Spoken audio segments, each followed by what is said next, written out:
A real estate appraisal is necessary in virtually every real estate transaction that involves any sort of outside financing, bank loan, or other capital.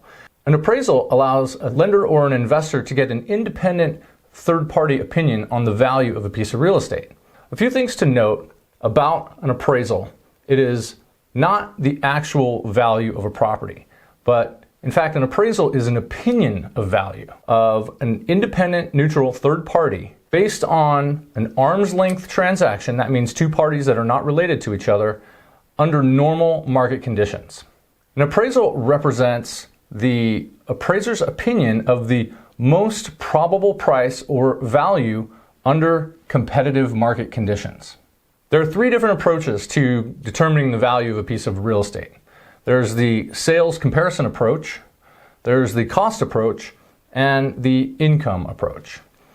All three are typically used, and then a weighted average of the three is taken to come up with the appraiser's opinion of value. But each approach definitely has its place for certain types of real estate or certain types of transactions. The sales comparison approach is the most common type of approach used to value residential properties.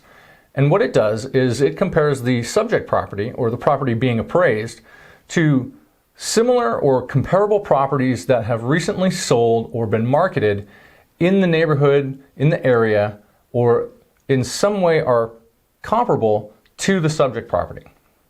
The appraiser takes a look at the properties that have recently sold and then makes adjustments for the differences between those properties and the subject property. Once all of those adjustments for similarities and differences have been made, then the appraiser will average out what they think is the most likely price for that property to sell in competitive market conditions.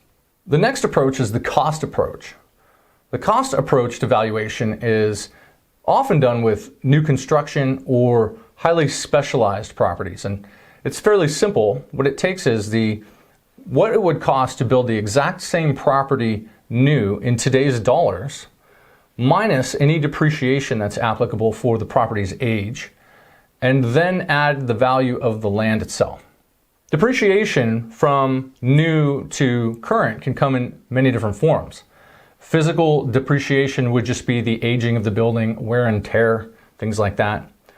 Functional depreciation would be depreciation for the use that is best suited today versus when the property was built. For instance, small single-family homes that have 3 bedrooms and only 1 bathroom might be functionally depreciated compared to modern homes that would have more than 1 bathroom for that many bedrooms. There's also external depreciation, which is depreciation that affects the value of the property for things that happened external to the property, such as building a freeway adjacent to the land, or major changes in nearby zoning laws. The final approach to valuation is the income approach, and that is capitalizing the net operating income from a piece of real estate using a market cap rate to determine the value of the property. The income approach is the most effective and most widely used for investment or cash flowing properties, as opposed to new construction or single family properties.